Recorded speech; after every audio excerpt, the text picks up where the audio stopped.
Gwendolyn Harper is the translator and editor of Pedro Lemebel's A Last Supper of Queer Apostles, published by Penguin Classics in 2024, which won the National Book Critics Circle Award. She is the recipient of fellowships from the Robert B. Silvers Foundation and the National Endowment for the Arts, and holds degrees from both Yale and Brown University. Her translations and essays have appeared in Poetry, the Paris Review Daily, N+1, Latin American Literature Today, and Two Lines Journal, among other publications. So Gwen, I just read your biography, your professional biography, but we might want to learn about who you are through the lens of language, your linguistic autobiography. How might our audience today understand and know who you are through the lens of language? Well, I would say that I really began, funnily enough, my first second language was not Spanish. It was actually Mandarin Chinese. And I grew up in the Bay Area. I don't know how many people are actually joining us from the Bay Area, but I know that the Mechanics Institute is a big Bay Area-based institution. And so growing up in the Bay Area, it's not so uncommon that your sort of school language is Mandarin. And so, and then another option at the school where I attended was Japanese. And so I think I had this sense of language being a little bit relative, there were just different languages, and that even the kind of, it was this immersion school, so there was also a certain amount where the Japanese and Chinese speaking students, we almost kind of couldn't communicate with each other fully, or we had to, there were sort of all these kind of crisscrossings that were going on from very early on. And so, and I liked, I think I also just really liked people and being with people. And so the idea that language sort of enabled connection was always very appealing to me. So then I started learning Spanish in high school and was actually quite not very good at it in a way.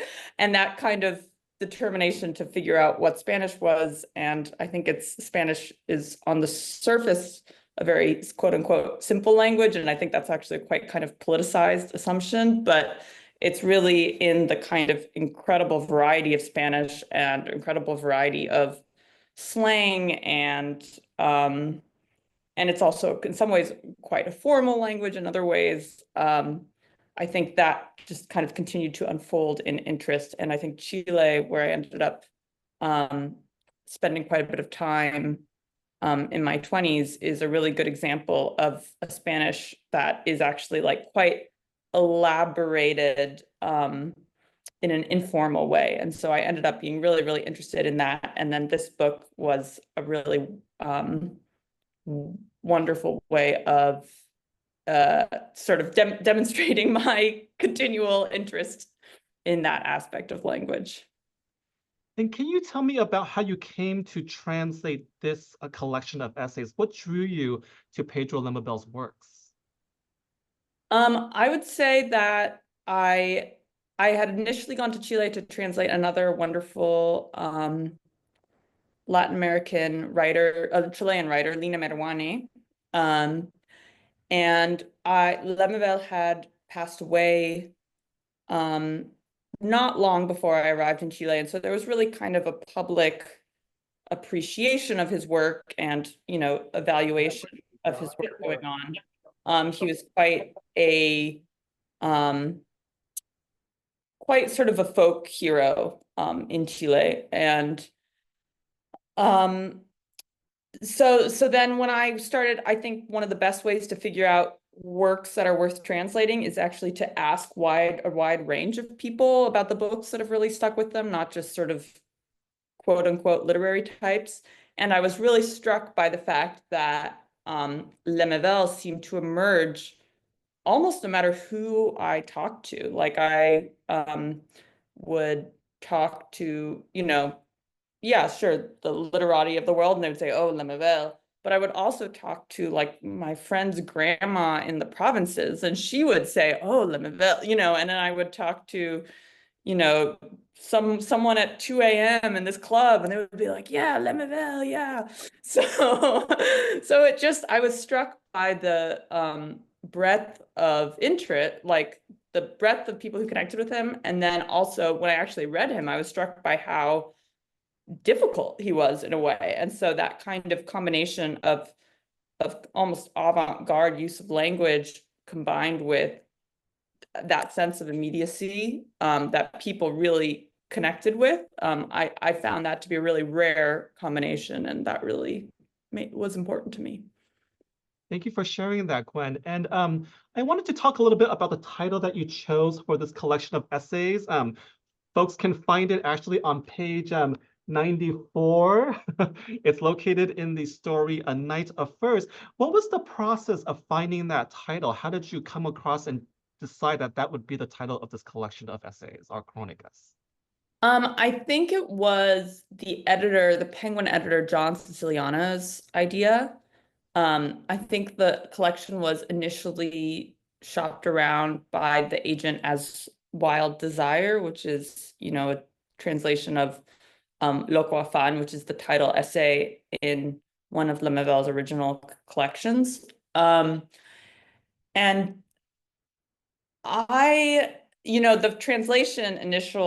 the initial translation of that line was actually used a word I won't use here, but it was the F word and so it was in gay terms, I mean, and so it was like a very strong choice actually.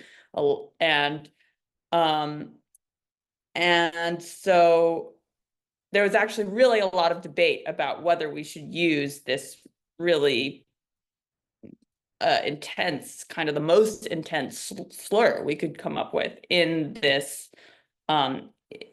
title. And we considered some softer things. Like I was kind of interested in A Million Names of Maria Chameleon being the title, which is the title of another essay. But that seemed a little bit kind of like, I don't know, like a little too, oh, whoa, look, sorry about all the, that always happens in my screen. That seemed a little bit too like Latin American boom or Gabriel Garcia Marquez to me in a way that didn't actually reflect, it wasn't actually specific to Lemebel, it was a little bit kind of broadly exoticizing. And so we decided to go with a Last Supper of slur apostles. And then there was a lot of debate among various people involved about what the best word for that would be. And, some of us, myself included, thought that we should kind of keep it as strongly as possible. But it was really a tough choice because it was also like, who do we want to be able to actually like say the title out loud? Like, do we want it to be, I don't know. I remember saying the strongest version of the title to a couple at a wedding. I was at a wedding while we were discussing this. And I remember them, a lesbian couple, kind of, Gen X. And I remember them looking really kind of wounded. And I remember thinking, oh, some people are not going to hear that in this kind of retaking way.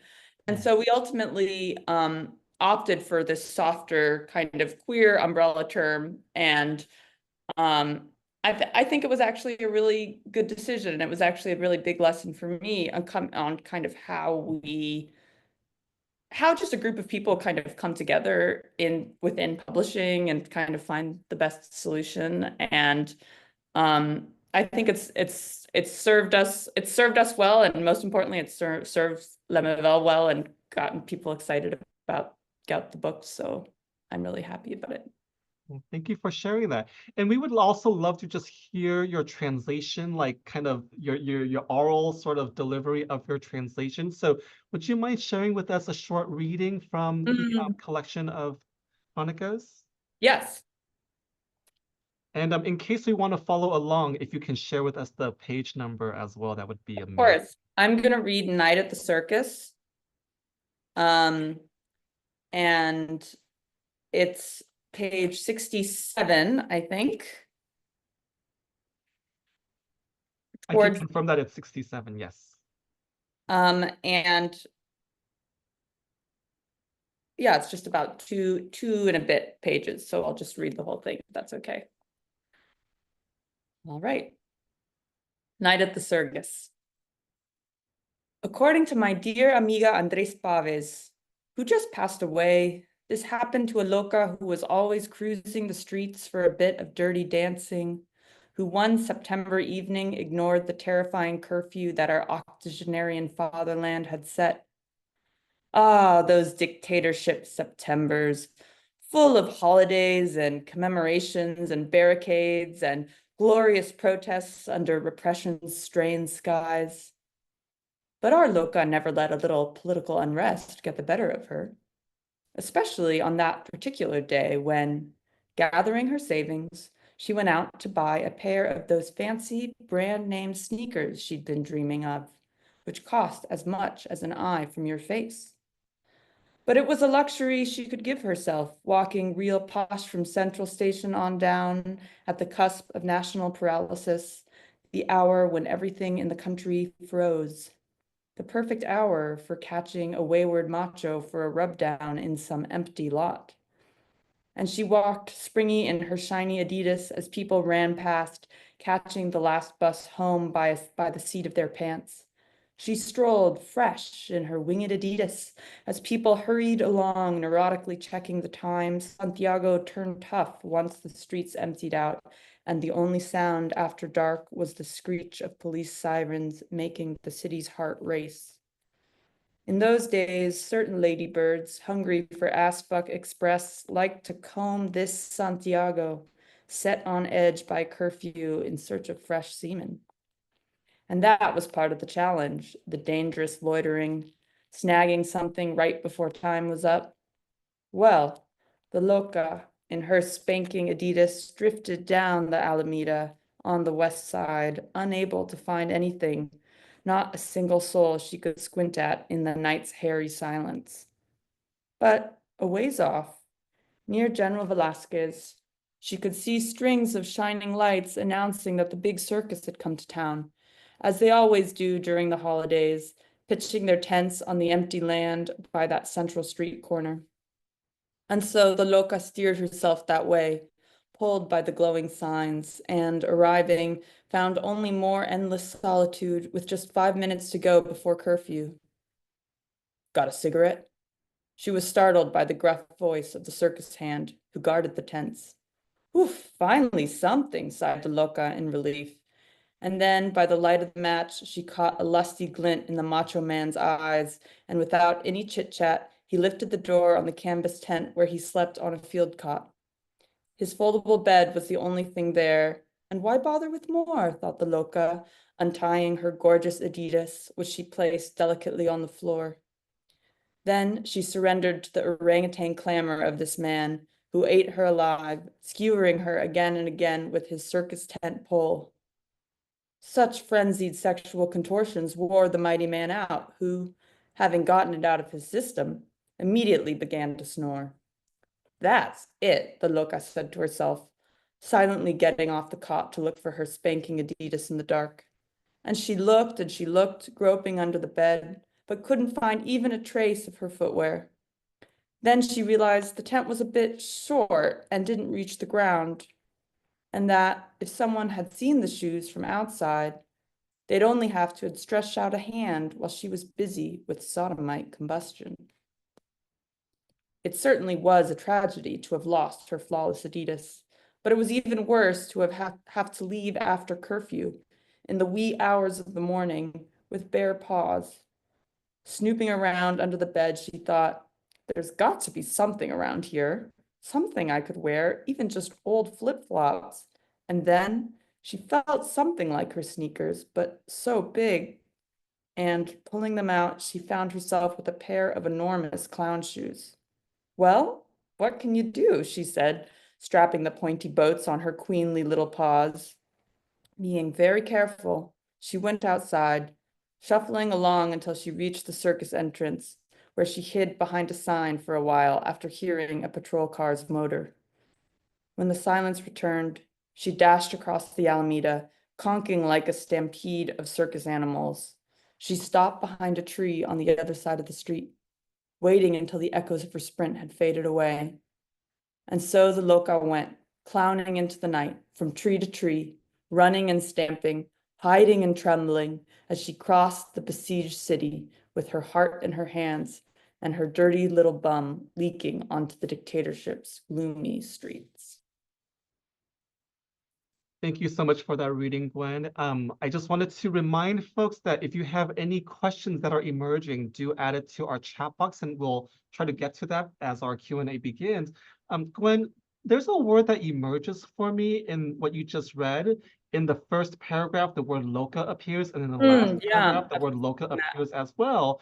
And I wanted to just talk about that translation choice. How did you decide to sort of maintain the original word in that story and throughout actually the entire collection of chronicas? Yeah, and I should maybe just give a little bit more context for anyone who didn't get a chance to read, that this loca figure is this very central, the idea of a loca is a very central idea in the book. And a loca is someone who's a born male and then ends up, really, I feel like you could use, we don't, now I think you would, most locas would identify as trans, but it was sort of before the trans movement in the US. And so they were often identified as transvestites or and often worked as sex workers in the 70s and 80s in Santiago. And so that is who the character of this particular story is, a loca. And so the choice to use loca was really because I see a question coming in. The choice to use loca was really because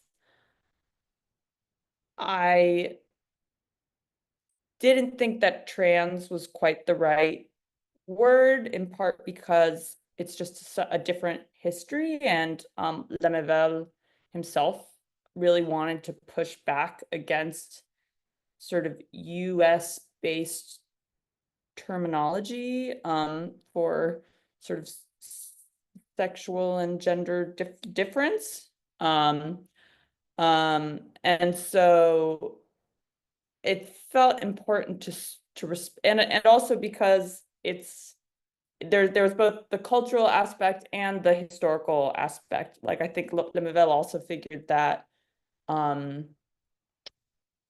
felt that the loca that he knew was going to disappear as the world became more global and more homogenous. And I think that there's a deep truth and prescience to that. Like, he associated the loca not only with the feminine, but also with the indigenous and with like the provincial, even if they were in cities, as opposed to this kind of hyper masculine kind of cosmopolitanism and moneyed cosmopolitanism. And so I just really felt like respecting all of those choices and pushing back against maybe some US assumptions about who was trans and what trans meant was important. And I felt like loca was a kind of Idra Novi, who wrote the introduction, we talked about it as almost a kind of incantation of kind of raising these figures that it would take on, in that repetition, a kind of life. They would take on life again, even though most of the people that Lemebel describes passed away from the AIDS crisis. So yeah, I mean, through the reading of the chronicles, I got a sense that the loca was a retaking of sort of societal sort of expectations of gender, and also just calling people other, crazy, right? Loca literally means crazy, right? But I think they retake it in a very, very endearing and community building way. And that helps us transition to Henry's question, which is, do you think that this trans umbrella has helped more or harmed? And he's thinking about the more nuanced cultural instances around the world, such as two S in the indigenous Americas. Henry, you might have to explain that a little bit, and also ladyboy in Thailand. These other terminologies. Oh, Okay, so yeah, two-spirit. two-spirit, yeah. I mean, I think I don't know. I think maybe that kind of is a question you almost, whether it's helped more or harmed, is almost a question you have to ask consider community by community. I'm not sure if it's, you can say consistently across the board. I mean, I feel like I think in Argentina and in Chile, it's been mostly positive because it's given the kind of political class, I guess, for lack of a better word, sort of this globally accepted way of thinking about some people who have been kind of in the lowest parts of society for a really long time, and kind of thinking there's an reification is too strong a word, but it's almost like the rest of the world is suddenly taking this kind of person seriously. And yet it can be, there's often a really big gap between the politics in Chile and Argentina around trans rights and then what the statistics actually are. So I was talking with a new friend of mine, Diana, and I'm not sure if I'm going to pronounce her last name right. It's like Gutch or Gott, who wrote this book, This Body I Wore, who's a wonderful writer about the trans experience. And she was talking about how she had gone to a high school in Argentina that was only for trans students, and how there was kind of an incredible array of resources in some ways at the school, but that the statistics in terms of their actual outcomes and disease and trans femicides and stuff were still really, really high. So I want to be. Thank you. and Yeah. yeah. Oh, yeah. I was yeah, I always kind of think of that for like pros and cons, because I know in the trans community there's a lot of almost like as well for like many other nuanced things, and then when you add all these layers of around the world and their like specificities, I think it can be really difficult, because I also think of just like the political term of like Asian American was kind of invented to create a coalition, a political coalition for an entire continent, right? That obviously has lots of different cultures and all of that, but then there almost becomes like a hierarchy within it where some voices are louder than others, some are better off like class wise, and they just think, everyone's suddenly a model minority when like it's a very, very not Right. the case. There's a lot Totally. of diversity within a label. So I was just wondering your perspective of, on the one hand, maybe it's more legible to people like in a global way, but on the other hand, like what is being missed out from the local experience compared to, those around the world. Right. I think those are all really great points. And I think that's actually such an interesting thing to consider about the Asian American experience specifically.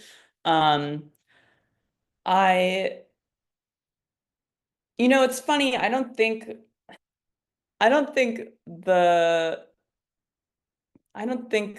people who are genderqueer in Chile have kind of any problem with it, which probably makes sense. They're like, yeah, I'm trans, I'm also a loca, like whatever. Like these don't have to totally align in every moment of my life. And then I think maybe I guess the question is more about almost US or institutional perception of these people, or whether they get kind of brought under an umbrella as token, or and I don't think there's kind of like a single answer to that. Like I can think of examples where it's been like the umbrella term has kind of allowed for nuance, and I can think of examples when it's when the I don't know, when the sort of flattening makes for some assumptions that don't seem so good. I mean, ultimately, a story I tell in my introduction is that when I find myself gatekeeping the exact nature of the term, I find myself ultimately doing more harm than good, because this is Lemebel trans or not? Like, that's a hard thing to say. But in saying, no, he's not trans, you can't claim this at all as like this thing you're connecting with, I find that to be a lost opportunity for readers who are trans, or maybe thinking that they might be trans, or like, I feel like ultimately to sort of academically gatekeep the exact point is seems to kind of like risk kind of devaluing the reader, or kind of negating them in a way where ultimately it's kind of about them navigating the nuance, as opposed to me saying like yes or no, and hopefully I've given them the toolbox to navigate it, if that makes sense. No, I love that. I think what you're speaking to is that the term trans in itself is polysemous, right? It has multiple meanings depending on the multiplicities of listeners.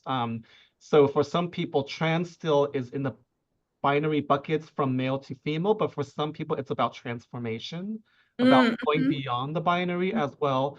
And so I think one really interesting story, when I think about Chinese, you mentioned Mandarin Chinese, is I remember when I was young, we would designate people as the Niao, which means person monster, which I think is the most derogatory trans term ever. Oh, But wow. then I think Yeah. because of the recent sort of reshaping of language as we move into these movements that Lemebel was not, privy to live into, right? How do we describe someone who lived before these huge linguistic shifts as well? And I think that that is a fascinating topic to be able to converse about.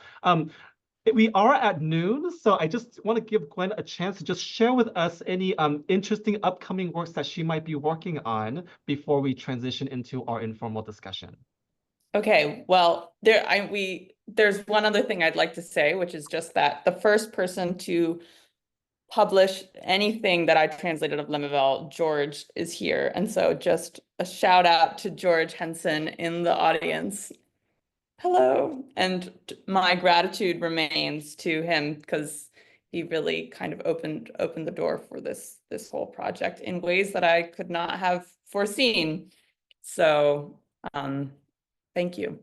And you were asking me about current projects. It's an open question a little bit. It's turns out to be a little bit intimidating when you've had a project that's done so well to figure out exactly what you do next. But I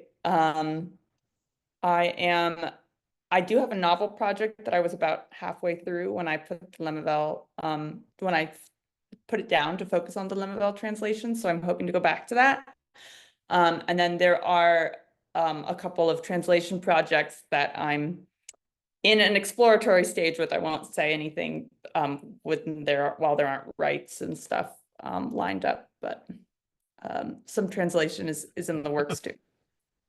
Thank you for sharing that, Gwen. And I remember you telling us through your introduction that this took about 7 years. Was it that long?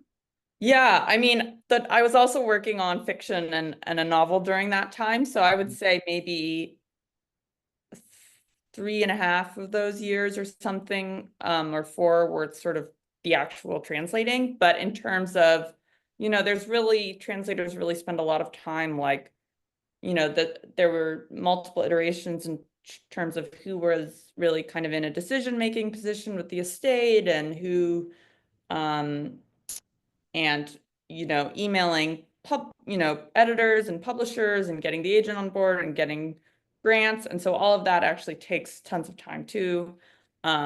And the whole process took, from 2016 to 2023. So hopefully next book is coming a little bit faster than that. Yeah. Well, we are blessed to have your, steadfast efforts over a 7-year time span. It might take us about 3 to 4 hours to get through the thing, but I just wanted to shout out the invisible work that goes into creating something like this. So thank you so much for being here with us today for this conversation. And we'll now transition to our informal conversation.